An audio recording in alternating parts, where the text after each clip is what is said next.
오늘 영상 시작하기 전에 좋아요와 구독 꼭 눌러주셔서 저에게 큰 힘이 되어주세요. 그럼 바로 시작해볼까요? 안녕하세요. 여러분. 선발로 기용해야 한다. 기아 타이거즈의 2025 스프링 캠프에서 주목할 부분 중 하나는 선발 투수진의 구성입니다. 이번 스프링 캠프에서는 그 어느 때보다 치열한 선발 경쟁이 펼쳐지고 있습니다. 새로운 외국인 투수를 영입했고 지난해 급성장한 선수들이 선발 자리를 두고 대기 중입니다. 현재 총 8명의 선발 후보가 물망에 올랐습니다. 제임스 네일과 아담 올라는 외국인 원투펀치로 팀을 이끌 예정입니다. 팀은 올러를 새롭게 영입했으며 그는 평균 150km 넘는 빠른 직구와 슬러브를 던지는 투수로 다양한 변화구를 구사할 수 있는 것이 장점입니다. 만약 부상 없이 150이닝 이상을 소화하며 네일과 함께 풀타임을 소화한다면 팀에 큰 도움이 될 것입니다.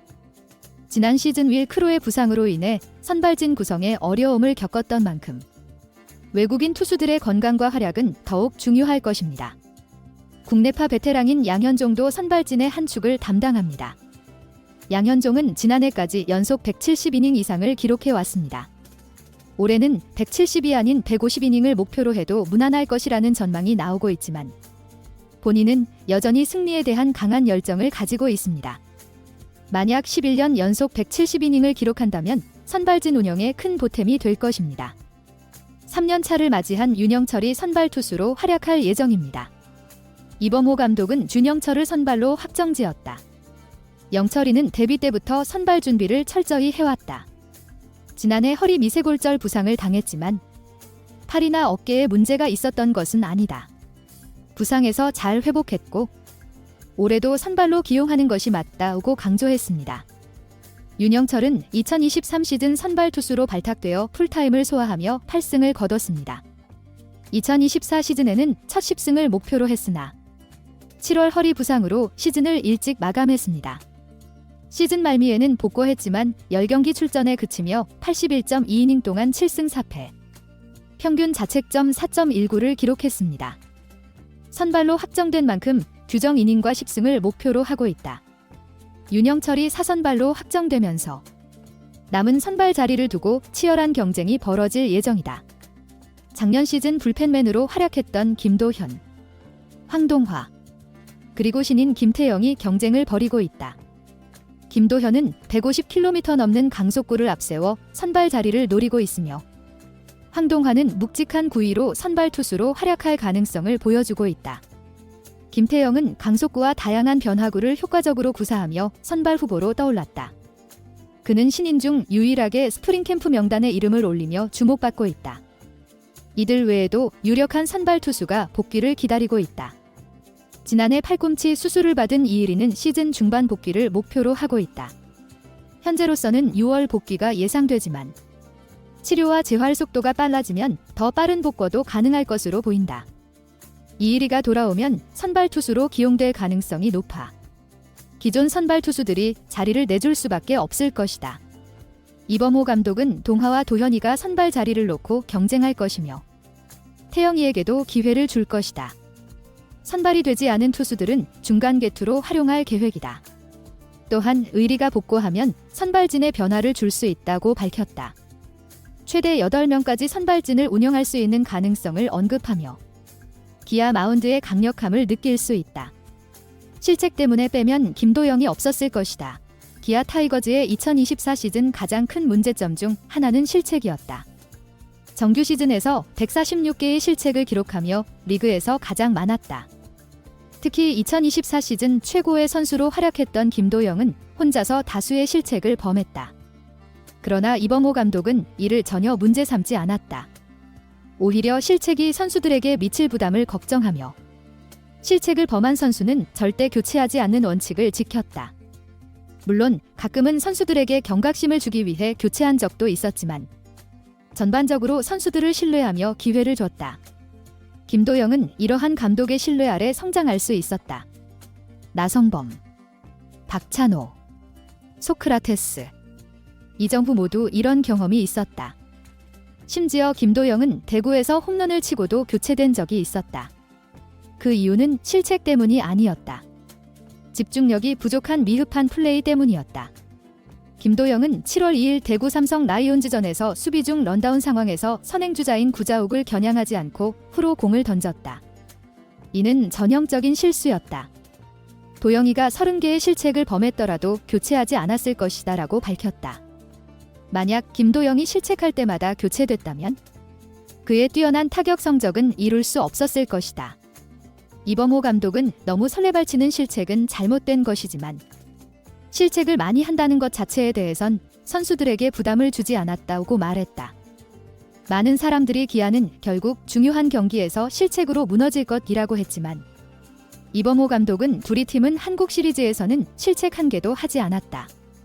나는 우리가 한국 시리즈에 진출하면 실책하지 않을 것이라고 확신했다고 밝혔다. 계속해서 그는 이렇게 말했다. 실책을 하지 않는 게 나은가? 실책을 하더라도 잘 치는 게 나은가? 그래서 나는 이렇게 생각한다. 실책을 많이 한다고 해서 선수를 빼면 그 선수들이 방망이를 칠 기회조차 없어지는데 방망이를 칠 수 없다면 팀은 이길 수 없다. 이는 분명한 철학이다. 이범호 감독은 실책은 상관없다. 실책으로 선수들에게 압박을 주는 것보다 선수들이 스스로 그 경험을 인지하고 발전하는 것이 중요하다. 나중에는 그 경험이 도움이 될 수 있다고 본다고 덧붙였다. 146개의 실책은 분명히 많은 숫자였다. 이 부분에서 더 잘할 수 있도록 지원해야 한다고 믿었다. 결론적으로 그는 실책 그 자체보다는 실책을 통해 선수가 성장할 수 있는 가능성을 더 중요하게 생각했다. 실력을 발휘하지 못하는 것은 선수와 팀 모두에게 더 큰 영향을 미친다고 보았다. 김도영이 엄청난 활약을 펼칠 수 있었던 이유도 실책에 대해 압박을 주지 않았기 때문이다. 물론 실책의 개수를 줄여야 한다는 점에 이범호 감독도 동의한다. 이번 어바인 오키나와 스프링 캠프에서 수비 훈련을 집중적으로 진행할 가능성이 크다. 실책을 지난해 절반 수준으로만 줄여도 기아의 승률은 더 높아질 수 있다. 기아 타이거즈 외야수 최원주는 2024 시즌 136경기에서 430타수 128안타, 타율 0.292, 9홈런, 56타점, 75득점, 22도루, 장타율 0.420, 출루율 0.371, OPS 0.791, 득점권 타율 0.301을 기록했다. 이는 2023 시즌 122경기에서 기록한 타율 0.255, 2홈런, 37타점, 13득점, 도루 13개, OPS 0.672보다 크게 향상된 성적이다. 하지만 2024 시즌에도 리그 외야수들 중 최고 수준의 타격 성적은 아니었다. 그는 2020 시즌에 타율 0.323을 기록했고 2021 시즌에도 타율 0.295를 기록했다. 그의 컨택 능력과 빠른 발을 고려했을 때 매년 타율 0.3 이상과 30도루 달성은 가능하다는 평가를 받았으므로 이번 성적은 그다지 눈에 띄는 발전은 아니었다. 기아 타선이 강력했기 때문에 도루를 자제한 측면이 있겠지만 다른 지표들은 더 향상시킬 여지가 있다고 보는 것이 일반적인 평가다. 또한 올 시즌이 끝나면 FA 자격을 얻게 된다. 이번 시즌의 성적은 최원준의 진정한 경쟁력을 평가하는 중요한 지표가 될 것이다. 최원준은 17일 공개된 윤성민의 유튜브 채널 로버 윤성민을 통해 시즌 막판에 너무 기록에 집착했다고 고백했다. 제 목표는 그게 아니었어요. 제가 하고 싶었던 건 OPS 0.8, 홈런 9개였어요. 그런데 아무 이유 없이 10개를 치고 싶었어요. 그냥 그런 생각에 꽂혔어요 라고 말했다. 결국 홈런 10개를 목표로 하다가 오히려 9개도 채우지 못했고 타율도 떨어지는 결과를 초래했다. OPS 역시 0.8을 넘기지 못한 채 시즌을 마감했다. 홈런 하나 치려고 너무 성급하게 쳤다. 타율도 내려가고 결국 홈런 10개도 못 쳤다고 원주는 털어놓았다. 박찬호는 타율이 중요하지만 이제 타율만 중요한 시대는 아니다라며 최원준을 위로했다. 2년 연속 3할을 기록한 박찬호는 여전히 장타율과 출루율에서 최원준이 낫다며 후배의 사기를 북돋아 주었다. 박찬호의 말처럼 타율이 전부는 아니며 OPS 같은 고급 지표들이 선수 평가의 중요한 기준이 된다. 결국 최원준의 이야기는 숫자에 집착하면 안 된다는 교훈을 주는 사례가 되었다. 물론 선수가 구체적인 목표를 가지고 야구를 하는 것은 매우 중요하다. 하지만 그라운드에서는 팀을 위한 야구가 우선이어야 하며 그 과정에서 자연스럽게 개인 기록도 쌓는 것이 가장 바람직하다. 최원주는 내년 FA 계약 첫 시즌에 29세가 된다. 전통적으로 FA 시장에서 20대 선수들이 높은 평가를 받는 경향이 있다. 최원준 역시 외야 자원이 부족한 팀들로부터 큰 관심을 받을 것이 분명하다. 타율 3할과 20도루가 가능하며 수비도 준수한 선수를 찾는 것은 쉽지 않다. 기아 역시 수많은 예비 FA 중에서 최원준의 중요도와 선호도가 상당히 높을 것으로 예상된다. 이렇게 문장 부호를 추가하여 전체 텍스트를 완성했습니다. 각 문단과 인용문에 적절한 구두점을 넣어 가독성을 높였고, 대화문에는 따옴표를 사용하여 명확하게 구분했습니다. 필요한 부분에는 쉼표를 추가하여 문장의 흐름을 자연스럽게 만들었습니다.